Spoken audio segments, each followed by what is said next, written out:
Hello, Politics Plus Media 101 listeners. We are here with a new episode with Tara McGowen. Tara McGowen is our guest today. She's a political strategist, a former journalist, and a veteran of multiple presidential campaigns. She's also speaking us today as a representative of Courier Newsroom, which is a media project that she's been developing the last few years. Tara, thank you so much for joining us today. Thanks, John. So, Tara, before we get into Courier Newsroom, you have really unique experiences in that you're one of a handful of people to have worked both in journalism and then in campaigns. So we're wondering, we want to pick your brain a little bit, get a little bit of perspective from your point of view on maybe what each of these industries fundamentally misunderstand about each other. So what does the campaign staffer not understand about journalism, and what does the journalist not understand about campaigns? Oh, wow. That's a very big question, Justin. And honestly, my brain immediately went to what are the things they both get wrong about the American people. But I've only actually worked on one campaign in my whole life. I worked for President Obama's re-election campaign. Most of my time spent in politics was working at nonprofit advocacy organizations focused on issues like climate change and reproductive freedom. But and my experience, I feel like, was very unique on the Obama campaign. It was a different kind of creature. But in general, I mean, so they have different constraints and different challenges. Political campaigns have very scarce resources, both time and money, to get the job done. They are massive, sometimes billion-dollar startups that are literally created to fail, to shut down after a period of time. And so that places a sense of urgency and efficiency on everything you do. You need to know who the most important people to talk to are with the most important messages and messengers that'll reach them to advocate on behalf of your candidate and the issues that they champion and support and the positions that they hold. And you have to make a lot of hard choices. You have to be really scrappy. You have to be really innovative. You have to do all of the things, and you have to do it on a very short timeline with very limited resources. So it's a really exhilarating, but also stressful environment. And you have to figure out how to bring in as many resources as possible.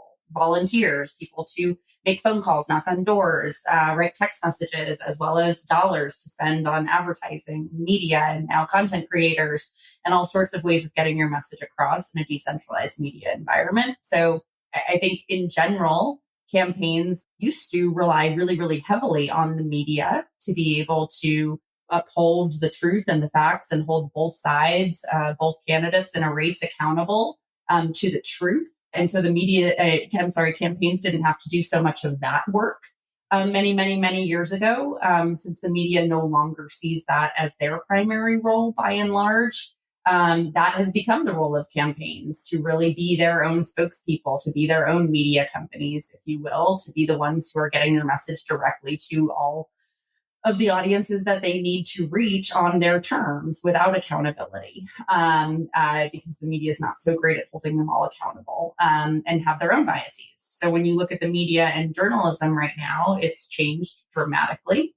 We're in a really decentralized media environment, and most legacy media that has been around our entire lifetimes, we all look around the same age, has gone from something that was mass media that reached the majority of the population through fewer channels and networks and newspapers, to really only serving elite, highly educated, wealthier audiences, because that's how they stay in business, through paywalls and paid products. And so they no longer serve most people.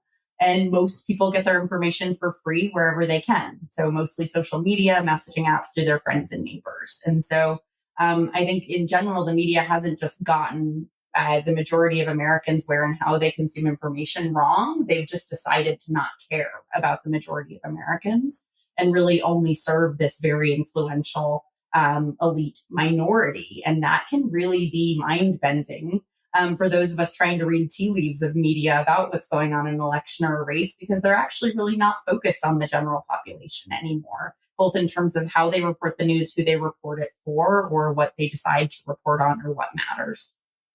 So, Tara, you mentioned working on the 2012 Obama re-election campaign. And I think that that's a really interesting case when we're thinking about digital media and presidential campaigns, because in some ways it felt like it was the first truly digital presidential campaign. It was the first presidential campaign after social media really penetrated across the US population. And it was a campaign that the Democrats performed very successfully. And they, in a way, even overperformed the expectations at the beginning of that cycle. So I think there was the sense that the Democrats had figured out how to approach the digital media first, that they maybe had an advantage in the world of digital media that came after the 2012 campaign. And then the next cycle, that was really challenged by the results.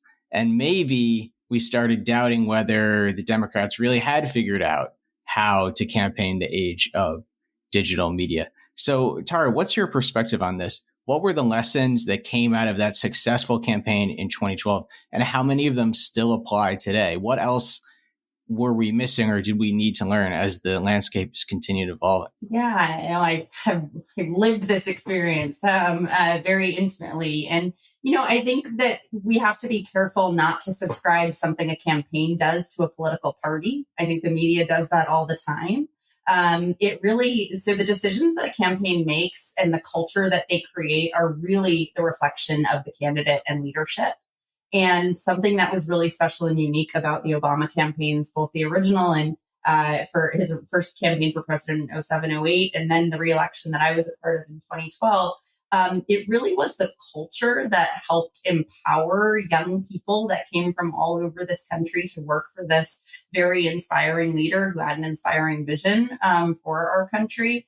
And the campaign empowered those young people. They basically said, you do what you think is right. Like, you use the tools available. Like, they also didn't have very much to lose, right? A guy named Barack Obama running for president after being a one-term senator, like, it was very much like, try everything, do everything. And then when that worked and created this amazing organic grassroots movement that actually leveraged all of these really new at the time social media channels and tools, then it became the playbook to make sure that they continued to empower staff to do that and empower their volunteers and their organizers. You don't hear about many campaigns that are like that. In general, political campaigns tend to be very top down, very risk averse. And that was not the case. And I will say that there was a similarity between Obama's campaigns and Trump's first campaign in 2016.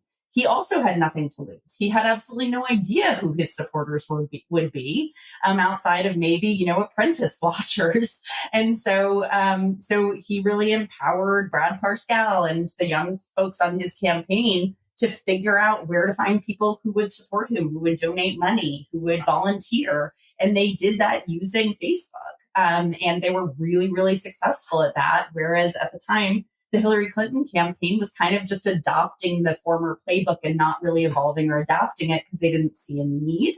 And so I really do think it comes down to leadership. And no matter what sort of the next wave of technological innovation or the next, platforms people are going to migrate to, because we're going to continue to migrate and continue to sort of self-select these different enclaves where we get our information. It's really about empowering people to try new things. It's really basic. It's not about who's better at social media or not. It's who's willing to take risks and be the first mover in a new space and kind of trust their instincts over just what's worked in the past. And if you only rely on what data has shown you has worked in the past, I think that you're doomed to fail, because we are in such a disruptive moment, technologically, politically, in the media ecosystem, in our environment. It's just, you can't rely on conventional wisdom or data-driven tactics. You have to be willing to sort of read the vibes, go where people are, and be willing to take risks.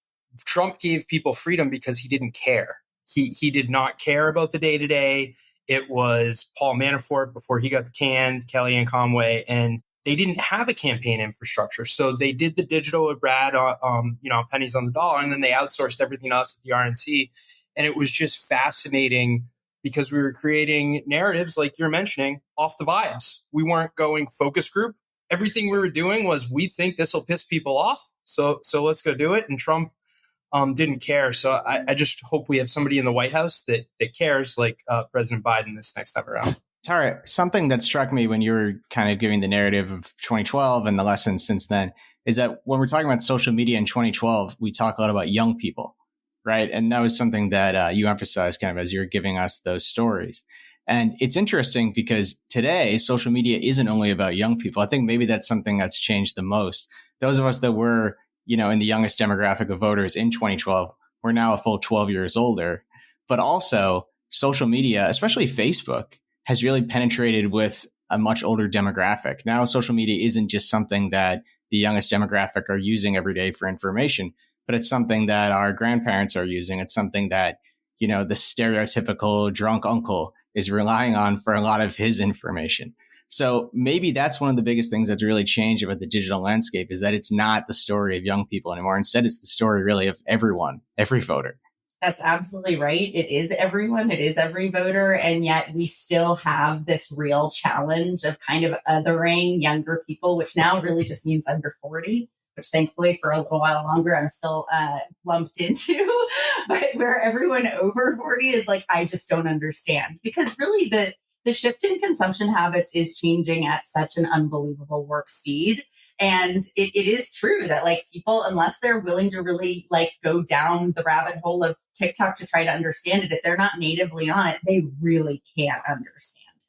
They can't understand what works on it. They can't understand what engages people. They can't understand what entertainment means to people under 40 in a lot of ways as that's shifting. And that's a real barrier. It's why you have to empower people that are native in these spaces that are truly actually the largest information distribution channels in the world. And I'm really concerned about this kind of pattern and this like cyclical thing that's happened. And this is, the fourth presidential election that I've been engaged in some capacity. And the media ecosystem looks different every single time. And yet this one, the electorate is dramatically different. Like people under 40 will determine this election by their vote, by their decision not to vote, by their decision to vote for a third party candidate who cannot win a presidential contest. Like that will determine who the winner between Joe Biden and Donald Trump is. And all of the tools and playbooks and tactics and data-driven strategies that are being deployed, frankly, I think on both sides right now, though, like the Trump campaign's a whole outlier because he's got to just raise his legal bills since he's a convicted villain. So like their strategy is real different at this stage than it was in the past. But like in general, like I do really, really like this is the stuff that keeps me up at night. It's like, are we doing all of the things? Are we trying all of the things? Are we throwing everything at the wall to get people engaged and informed and educated and mobilized? Because if we rely on the hubris of a playbook that once worked at some other time, like we will lose this election. I'm saying we pretty generously, but I just mean people who want to keep a democratic government in this country, not people who love Joe Biden. So I think this is a great segue. We started off mentioning Courier Newsroom. So let's jump into it. What is Courier Newsroom and who is your core reader? Yeah, so Courier Newsroom actually turns 5 years old this Friday, which is really exciting. We're a left-leaning news organization. So you can call us progressive, you can call us pro-democracy, you can call us anti-MAGA, you can call us whatever you want. We really stand for values we're very transparent about. I am a big believer, having worked in traditional media many, many moons ago, that objectivity has always been a fallacy. Every publisher, editor, executive in a news organization is making decisions all the time. It doesn't mean they're making partisan or political decisions, but they're always making decisions about what is deserving of coverage, how much coverage, what is going to drive the most clicks, revenue, engagement. Those things are all biases. It doesn't have to be political to be biased. And so we don't believe in objectivity. We believe in transparency at Courier. So we're very transparent about our values. We believe that everybody should have right and access to an abortion in all instances. We believe in LGBTQ plus rights. We believe in racial and social justice. We believe climate change is real and deserving of urgent action. A clean energy transition is critical. So we're just very out there, and people can label us how they want.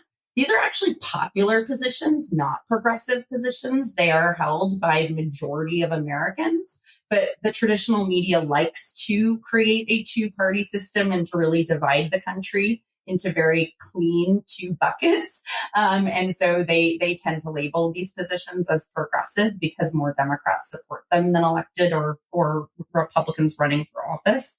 But we just really, really believe this is important. We also believe that this is a really critical and consequential moment where there is absolutely no excuse, in my mind, certainly, for a news organization to suggest that they should platform a liar explicitly, who lies all the time without facts or basis for their arguments, and that Trump and Trump's very, very corrupt team and allies deserve a level of accountability that we're just not seeing. And so we're very explicit about being clear with facts only. We'll never, ever, ever spread disinformation or misinformation like many right-wing media publications. We will never, ever proactively sow discord or hate or division the way we see right-wing media do. But we're very explicit about the threats that we see to our basic rights and freedoms by Trump, by MAGA Republicans, and by Project 2025, which would be the plan that Trump would put in place if elected, which would essentially dismantle our democratic government and provide him with authoritarian and ultimate control over our country and how it's run, which we see as deeply, deeply troubling. And so we have newsrooms now in 11 states across the country. We started out with 7, we're now in 11, and we also launched a national news brand, just Courier, on social media and through Substack newsletters and podcasts last year that has exploded on TikTok and Instagram. People can follow it at Courier Newsroom, but really just to provide a lot of social first, simple, engaging content for people to share that really drives and reinforces the stakes in this election, in their state and local elections, as well as just good local news in our state newsrooms that isn't reaching people on social media. So our core audience that we serve are just most Americans. A term we use for them is passive news consumers, people who don't proactively look for political news or information. They don't watch cable news. They certainly don't pay through paywalls. So really, it is about meeting people where they are on Instagram, TikTok, Facebook, and through email, free email newsletters to make sure they get good information that's relevant to them. The advertisers' exodus also comes after a Media Matters investigation revealed that ads from these companies were being placed alongside anti-Semitic and white supremacist content on the platform. Now, Elon Musk is threatening legal action, blaming the Media Matters report, the one that you just saw, and saying that they rigged the platform to show the ads can appear next to objectionable content. Musk tweeting, quote, "The split-second court opens on Monday. X-Corp will be filing a thermonuclear lawsuit against Media Matters and all those colluded in this fraudulent attack on our company." Media Matters President and CEO Angelo Carusone joins me tonight. Angelo, this is your first interview since Musk threatened to take legal action against you. I must say, against your company. Thank God. Yep. What's your response to this? I mean, I think that the thing to keep in mind is that, it's not really clear what his cause of action is. And I think the most important thing is that in his response, in that legal threat, he actually confirmed that our reporting was accurate. I mean, he said that everything in our report, actually, as we said it existed, did actually exist on the platform. And that's basically our core argument, is that the platform is so saturated with extremism, with white genocide, with anti-Semitism, with racism, with conspiracy theories, things that otherwise should be managed in some way, that they can't actually protect the few brands that are still willing to remain on the platform. And this has actually been an ongoing thing for the last few months. This is just the latest in actually a string of these instances. So I think the most important thing, though, is that he confirmed that we were right. Media Matters, a media organization that's a nonprofit that does a lot of fantastic, absolutely fantastic work. I may or may not have some friends that work there. But anyways, they're under attack from conservatives through the legal system, right? So basically, Elon Musk is suing them with what many would argue or claim is a frivolous lawsuit. But it's continuing to move forward because they did some venue shopping. They got a conservative judge in Texas. So you're not going to get a motion to dismiss, granted, which for the audience, it's something that doesn't happen often in Texas. And you file a thing to just get rid of the lawsuit.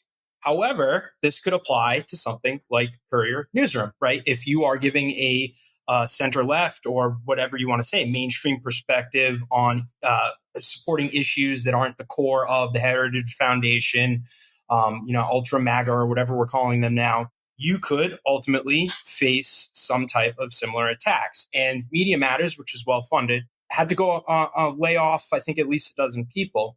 Is this a concern for you that as you grow in popularity and get consumed more, that there may be these type of legal attacks? And is there any way to protect a news organization from these type of attacks that could cost tens of millions of dollars to defend against, even if they're frivolous? This should frighten everyone.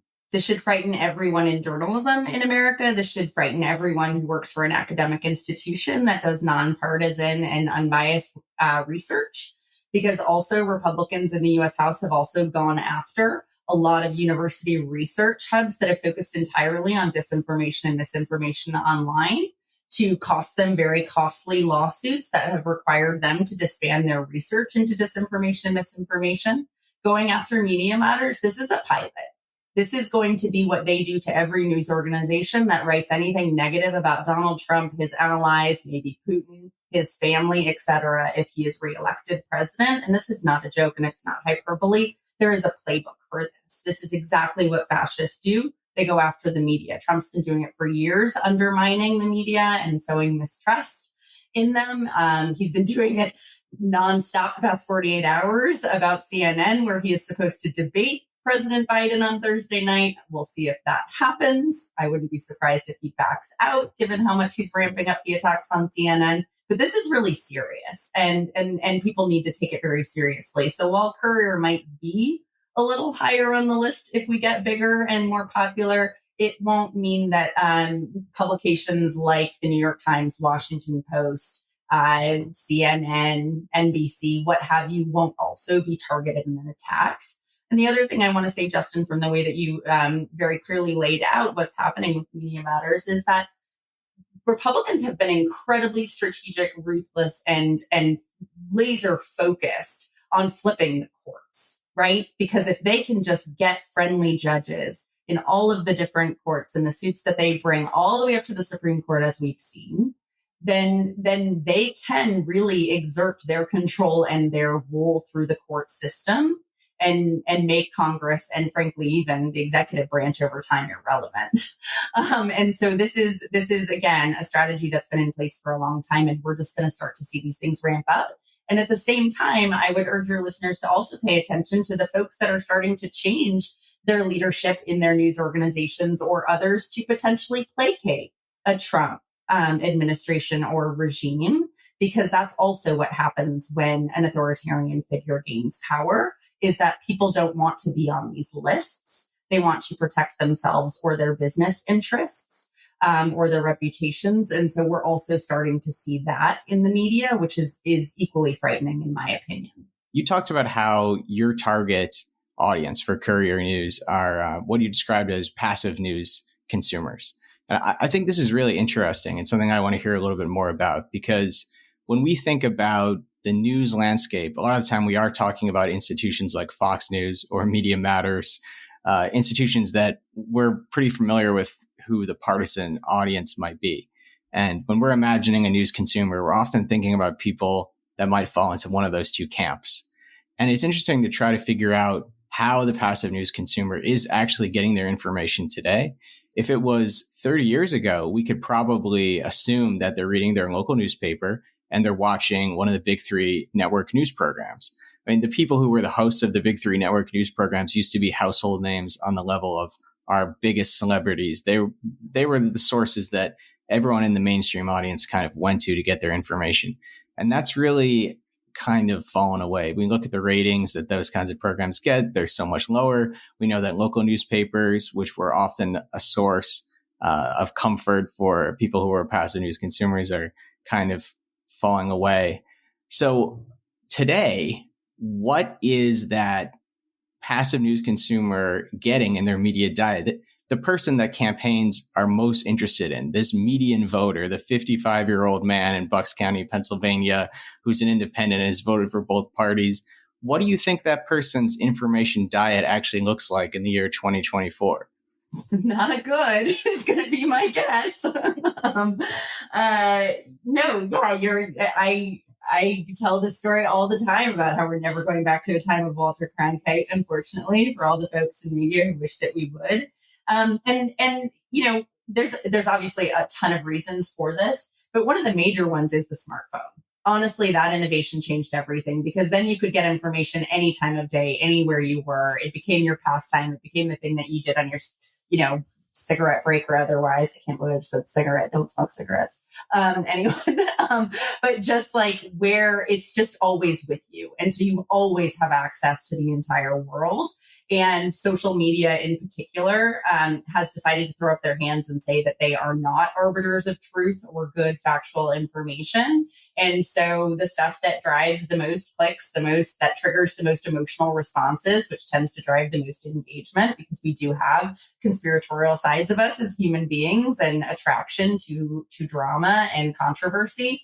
That is the stuff that dominates the news feeds of passive news consumers. And passive news consumers are not a synonym for non-educated or non-college educated Americans. It's most people. I would call myself a passive news consumer. I'm a little bit more proactive. I have a media diet that I've had for a while, but in general, I spend way more time scrolling Instagram and TikTok than I do, reading my Axios newsletter or the Substacks that I like. So, and actually, I only really like Axios because it tells me it's only going to take 4 minutes to read my newsletter in the morning, because none of us feel like we have time and we're just inundated. So, I don't actually think about that guy you mentioned in Pennsylvania that much, because swing voters, older white swing voters, are not the ones who are going to decide this election. It's going to be under 40-year-olds who are getting all of their information for free. But I bet that he is also spending most of his time on Facebook or TikTok or Reddit or something else of that nature. And so if you're not there with the message you want that voter to get, then they're not seeing it. And advertising increasingly does not break through, if it is even allowed, on the platforms where most Americans spend their time. TikTok has a full and complete political and advocacy advertising ban. So neither campaign can pay to advertise. It's all about organic. It's all about the algorithm. It's all about having networks of amplifiers and content creators to support you. And it's how Donald Trump only launched his account months after Biden did, and within hours had 6 million followers on the platform without spending $1 to Biden's 340,000. So, the vibes will win. The content that's most native and engaging to the most people will win. And also, there's a messaging side here that we can't forget, which is that most people are pretty fed up with the system not working for them, whether they have more progressive or conservative values. And that's the biggest threat to democracy right now, because that's usually what paves the way for a strong man. Believe it or not, we are less than 5 months before the presidential election. So let's take a look at how young voters feel about the big issues and the candidates. The new CBS News poll shows that voters under the age of 30, which we're calling young, favor President Biden by more than 20 points. But the numbers also reveal major questions about whether those folks will actually show up at the polls. Caitlin Huey-Burns listened to young voters across the political spectrum in the battleground state of Arizona to find out what's on their minds ahead of this critical election. Chaotic? Kind of scared a little bit. I don't feel like anything is improving. Shambles. These are the voices of young voters in Arizona describing how they feel about the state of the country right now, and their vote could be key in picking the next president, if they show up. The couch is looking real comfy right now. So you'd be entirely comfortable staying home? For sure. Absolutely. Roger Ward is 29 and doesn't feel like any of the candidates are speaking to issues affecting young Black Americans. You have to give us something to vote for. Do you think that sitting this election out sends a message? Absolutely, because we're weaponizing our vote. I just registered a week ago. Adam French, who is 26, was planning to sit this one out until he considered a third option. I didn't feel inspired, but yeah, seeing RFK was okay, now I actually want to vote. At an arts festival in Phoenix, other first-time voters spoke about their concerns. I'm not happy about my options, but I do understand that if I don't vote, then it's probably a vote for Trump, and I don't want that. We've established that advertising on these platforms may not be allowed for political and issues, but also not effective. These platforms are extremely vital to get young voters information heading into this election. the third part is these younger voters, in your view, are the most important for this election. Okay, so we can all agree on that. The question is Biden screwed then? If we are working on that premise, and that's not the real question, tongue in cheek, more just to get a reaction out of you. But the real question is here, looking at Twitter and TikTok. Twitter is controlled by an alt-right, far-right, some would argue white nationalist billionaire who's focused on improving his bottom line. He has close ties to the CCP. And he's also been spewing anti-Ukraine talking points on his platform, presumably to cozy up with Russia. He is a Trump supporter. So that's the guy who controls the algorithm on X and Twitter. Okay, let's go over to TikTok, which is used by more young people. All right, that algorithm is controlled by the CCP, and President Biden, rightfully so in my opinion, signed a law into existence that will eventually mandate the sale of TikTok or ban the platform. Additionally, the CCP don't need to get into policy issues, but they really do prefer President Trump. So the two platforms that matter the most for getting content to the voters that matter the most are anti-Biden and pro-Trump explicitly, and they have no problems altering their algorithms. So can we combat this? What do we do about it? You're just like narrating my nightly nightmares, Justin. Yes, this is a massive problem. Who owns media and information distribution platforms really, really matters. It really matters. And the fact that there is very little regulation to that is a problem, because folks in the far right have invested more because they have a bottom line to protect. I say this all the time because I raise a lot of money from billionaires on the left. Guess what? They are not protecting their bottom line. They're throwing it out to fund democracy and democratic candidates, where the right has a financial incentive that is incredibly hard to compete with, whether or not they share Donald Trump's values. And many of them don't, but they don't have values outside of their own greed or bottom line. So yes, this is a huge problem. The silver lining, though, because I don't want to be all doom and gloom, I literally have "Yes, we can" tattooed on my arm because I have to remind myself all the time, is that more young people voted in the past 2 election cycles than ever before in similar cycles. And in general, Republicans and Trump have lost most competitive elections. I would argue all the really competitive elections, because we didn't know some needed to be competitive in the House in 2022, since Trump was elected in 2016. So we do have a lot of wind at our back here. But the issue is Steve Bannon's line that I quote all the time to my team: you have to flood the zone. You have to have more content, information, and people touting your message in their words and for their reasons than the other people do. And right now, that is simply not the case on platforms like TikTok. I'm less concerned about X, because what's going to happen with X is that he's just going to shut down all liberal activists and accounts or reporters, but it's not really going to be a space that's really helpful to organizing real people or even disinforming them. So a lot of journalists will be upset to lose it, but it's not, in my opinion, very consequential. TikTok is, and we don't have any control. And the ban, while I agree with you, on an intellectual level and a national security issue level over time about the ban's really bad news for Biden. Because all the people that love TikTok and spend 3 to 4 hours a day on it, they're just going to know that as the Biden ban. And he's taking away the one thing they love, that they get all their information and they entertainment from every day. It's not good. And so what has to be done is that there has to be an enormous amount of effort by regular people who are not campaign or political strategists or journalists necessarily, in making sure that they're not just liking and commenting on the content that resonates with their belief system or who they're going to vote for in this election, but that they're hitting share on it, on their Instagram, on their X, on their Facebook, on their TikTok, resharing the post just to make sure that it is getting in front of more people. And people have to do that. The right is so much better at this, about coordinating networks of a minority that are able to amplify a lot of things.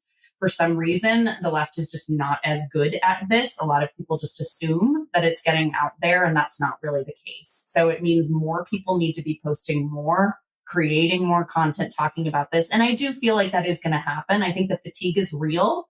But I also think a lot of the fatigue is because, I'm going to vote, or I'm not going to vote for Trump, what have you. but they don't want to deal with it because we've been dealing with it for so many years. I don't want to deal with it.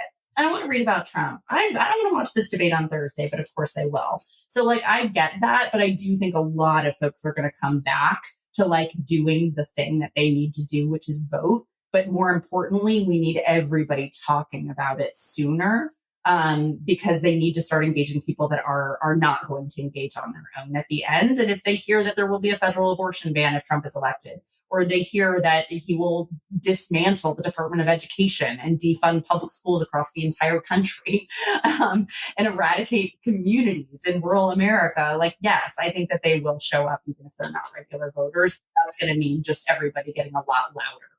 I feel like there are pockets of the Democratic Party that have supporters that do what you're saying, which is share content.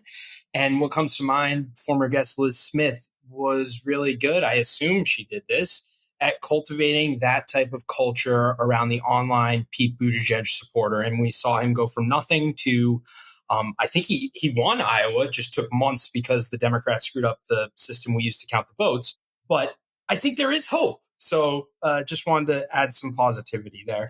No, there really is. And to add to that, Justin, there has been a really amazing growth of these grassroots communities and networks. A lot of older people, frankly, a lot of older white people I've come across who started organizing after 2016 and now have these Zoom communities that meet every week that reach thousands of people who are just raising their hands being like, what can we do? And they're writing postcards, they're making phone calls, they're raising millions of dollars on behalf of pro-democracy candidates. And it reminds me a lot of the early Obama years where people are self-organizing in the absence of more kind of infrastructure of organizing on the left. And I think that's really what has been the testament to why Joe Biden is president today and why he will be again. So, Tara, you talked about how surrogates and supporters of President Biden need to be doing more on TikTok. But you also talked about how the Biden campaign itself and then later the Trump campaign have officially joined the platform. So you're seeing the stuff that the official campaigns are putting out there. Are you impressed by what they're publishing on TikTok? Are the Biden TikToks good quality? Are the Trump TikToks good quality? What do you think? I think that despite their best and most creative efforts, the Biden campaign and Joe Biden himself have a brand problem with a lot of people under 40 that they can't solve on their own. And that's okay, as long as there are validators and other folks that are talking about the stakes of this election. That includes surrogates like our vice president, like the first lady, like the secretary of transportation, Pete Buttigieg, and others. But it also just means like real people, which are honestly the most effective messengers. Trump is Trump, right? Like there's just no way around it. If you love Trump, you love Trump. So it doesn't matter what he says, right? Justin, you know this intimately, and like he doesn't give a fuck. So like, yes, like people are going to follow and engage with his content a lot more than the Biden campaign's content, because no one's trying to lie and say Joe Biden is native on TikTok or social media. They're not even saying that about Trump, but the stickiness is just different. So I don't have high expectations that even with better creative strategy that the Biden campaign itself could really be the brand or the vehicle for bringing the folks that need to come back or need to come in for Biden into that space. I think it's going to come down to the people that they know, the influencers and creators they follow in all different walks of life, really putting politics and partisanship aside to get educated and educate their communities and followers about the stakes and what rights we stand to lose in this election, and not try to make everybody fall in love with Joe Biden if they don't like him, because at the end of the day, he is old. And if that's a problem for you, that's fine. But would you rather live, in a fascist government? I don't know. That's kind of the choice in my opinion. We talked about this with another guest that we had on recently, but it's really interesting to me when we think about young voters and Donald Trump, because we're used to young voters being very anti-Trump from 2016 and 2020, right? But those were different young voters. Those were young voters who... We're older now. Yeah, those are young voters who came of age when President Obama was president, maybe the end of the Bush presidency, the George W. Bush presidency, but who were used to Obama being president and for whom Trump was a shocking deviation from what was normal in American politics. The young voters today are different people. If you're an 18-year-old voter in the 2024 election, You were 9 years old when Donald Trump became a presidential candidate and started immediately dominating the American political landscape. So for voters in that cohort, it's a very different relationship with Donald Trump as a public figure. He's someone who is, by definition, normal to you. And Tara, I just want to ask your kind of perspective on this, because I think this is a really strange dynamic that's a little bit uncomfortable and frightening to those of us who remember a time before Trump. But what does it mean that the young voter today is someone who does not remember a time before Trump? What's even scarier than that, John, is that not only did they, become preteens and teenagers while Trump was president, right? Which already has just a formality to it when you grow up about it. But it means that Trump's politics are normal to some degree, and that a government under Trump is normal to some degree. So it's not even as though it's just him and not knowing everything about him that all of us know ad nauseum from his first campaign and prior to that. But it's also that they have not seen a government work for them. And I actually don't think more young people are at risk of going to Trump. I'm much more worried about a third party candidate or not voting, frankly, because a lot of young people rightfully have not seen the system work for them. They have grown up having mass shooting drills in their schools. If they didn't lose friends or family members in a mass shooting, they've grown up well aware that we're already living through the impacts that are only going to worsen of climate change. And government has done very little up until Biden's administration about it. They are hearing all the time about job growth and this being the best economy in years, and yet they can't afford their rent, never mind dream of buying a house. Like, these are the real conditions of younger people today. And so I use the term post-partisan a lot because I get called a partisan hack or a partisan operative all the time. And it's like, no, we have a real problem. Win or lose after this election, if Democrats win or lose, there's going to be a real reckoning in our politics where we need to be done with establishment politics and politicians and need to have people that are real populists that are running, because that is what the majority of Americans want. They want a fair playing field, not just the bullshit talking points about that. And so I think that young people are going to lead the way on this. And I think that's what's also so precarious about this cycle, is that what they feel and their vibes are they're real. They're real, and they need to be respected. They need to be heard. But we also don't want their vote choice or their lack of voting to put us into an even worse state that we won't be able to climb out of. And that's a very difficult and not very sexy argument to make to young people. I just got distracted by populism because that word and term and everything about it scares the shit out of me. That's what we see with Trump or the Bernie bros, but also it is the force that would push the, pro-Gaza protesters, for example, to vote for Donald Trump. Or let's use this example. Populists concerned about inflation to vote for Donald Trump because he has anti-trade policies as a platform, which is a policy platform that many populists advocate for. So at what point does winning the election trump everything else? Poor term. Winning the election overtake everything else? And at what point should we actually consider policy concerns? Because sitting here from my perspective, establishment Democrat policies are working class policies. There's just a branding issue here. Oh, it's such a good framing for it. So we have to win this election no matter what. I have to say that. Everybody's just got to suck it up and do the job and do the work. And then, like, this reckoning I'm talking about, it's a really important one, because this is about figuring out policy solutions and figuring out a way for there to actually be debate and discourse that we cannot have with extremists on either side. We can't. There has to be a level of pragmatism to governing. You cannot make everyone happy. You cannot make perfect the enemy of the good. You cannot sell people rainbows and bullshit. And yet you can win elections doing those things. And so the governing part is always the harder part. We've got to be able to protect the ability to have a government that is vying for the people and perfect it, because it's so flawed and imperfect right now. I mean, I really want democracy reform. That is also something that I think is only going to be possible after this election if Joe Biden wins, is actually expanding the courts, is getting rid of the electoral college, is adding ranked choice voting or compulsory voting, things that truly make democratic systems of government that are vying for the people. We don't have that. Most people know that, but we can have that. And this could lead us to having that much more quickly than we could have otherwise, or it could lead us down on the very opposite path. So I really honor that question because I think it's such an important one, but we protest votes on policies or values or trying to push a party one way or the other are truly going to lead us in the wrong direction in this election. And so fine, do it at some point. But if you live in the 6 or 7 core battleground states, please know that you're going to have Trump's presidency on your hands if you vote for a third party or you choose not to vote.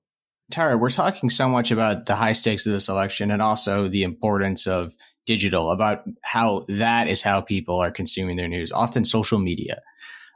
When you read media criticism from Biden supporters, a lot of the time it's people complaining about the New York Times and about the headlines in the New York Times. It's almost an obsession at this point. With everything that we've been talking about tonight in mind, do you think that this is an appropriate focus? Do you think that kind of criticism is fair? Are the headlines that are being criticized from this perspective the kinds of things that are actually impacting and shaping voter attitudes? I mean, the New York Times still happens to be about as powerful as every other newspaper in the United States combined because of the decline of local media and some of the other things we've been talking about. But it really does seem as though there's a kind of fixation on this one newspaper and the way that they frame narratives. What's your perspective there? Do you think that this is an appropriate or important way to think about the media? So I think the criticism is fair, and it has become a bit of a meme, right? Which people love to latch on to a meme. And it's true. The New York Times is abhorrent about their headlines. They're so unapologetic about how clickbaity they are and sometimes just purely inaccurate. So of course that gains a lot of traction, mostly on X, though I would say. I haven't seen that really penetrate on the other platforms as much. But the problem with it is that the Democrats, the liberals, the progressives that are doing that and piling on are reinforcing Trump's narrative about a fake news media when the New York Times are still arbiters of good ethics and facts in their reporting, even if they make some really ill-advised business choices about clickbait and headlines. So I do think it's a distraction that probably delights Trump and any Republicans who love to shit on the New York Times as just, a metaphor for all quote unquote liberal media. And so there's a limit to that. I mean, we at Courier actually have a media criticism newsletter by Mark Jacob, a phenomenal former longtime news editor, called Stop the Presses. And he calls this stuff out all the time. I think it's important. I think it can be a distraction, especially when there are so many media entities that, are driven by bots or true pink slime, where they don't even have real reporters or bylines. They're either AI driven or they're purely propaganda. And those don't get nearly as much criticism sometimes. So, it's the same thing with CNN for a long time too, becoming too liberal, and they tried to become more right wing, and then they got killed. These media publishers, they can't really win. And to part of your question, Don, does it matter? Not really. Their readership and cable news viewership is not very large. It's influential. So it doesn't not matter at all, but it's certainly not, it's not swaying the larger population the way all the disinformation that flows freely on platforms like Facebook, Instagram, and TikTok is doing damage. This Friday is the 5-year anniversary of Courier Newsroom. You're in 11 states. You've launched a podcast and I believe a newsletter, if memory serves. What is next? Because there really are not many local news organizations that are starting up. And especially with a center-left type of perspective, there are even fewer. So what are your goals maybe through this election? And then what do you see the future holding in store for you folks? Yeah, so we've been growing like crazy this past year, which has been really exciting. The teams are doing an amazing job. We have reporters on the ground in all 11 of our states and then a national team as well. Courier is so scalable the way that we built it and designed it to be able to really let reporters on the ground just do what they do well, which most local news organizations do not benefit from. If you're starting an independent news or media company in a state like Iowa or Florida, you have to raise the money. You have to do the audience growth hacks. You have to do the testing, learning, and all of the editorial and reporting. And the way we built Courier really enables our reporters to just do their sourcing, reporting, and publishing. And so we could be truly everywhere. And I would like us to be over time. I think Courier should be in all 50 states in the territories. And I think it's a model that could scale beyond that. I would also like to get a lot more hyperlocal in the states that we are in. 5 reporters is sadly a lot of full-time reporters for a local news org, and it shouldn't be, because they can only cover such a small fraction of everything there is to cover in a state house. Never mind try to contextualize and localize what's happening nationally for folks. So we are nowhere near the ceiling of growth that we could be at Courier, and that's just going to take more time and more investment, frankly. And again, like risk capital, because it is hard to make traditional advertising revenue in today's media environment. You have to have diversified revenue. But I think that we're on a great trajectory, and we're very lucky to have really, truly mission-driven investors who are on the right side of democracy, unlike some of the media owners we've talked about. So I feel very confident and hopeful about where we're going. That said, I think you'll see a lot more occur, and we'd be the loudest thing as long as we can stay around if Trump is reelected, because we have really taken on this mantle that we hope other news organizations will do before it's too late, which is being really explicit about informing the public about the stakes here and what's happening. And so, I see us having a pretty big role either way, based on the outcome of this election, and just hope that it is in a space where we continue to have free and independent media in this country. Thank you very much for joining us, Tara. Thank you, Justin. Thank you, John.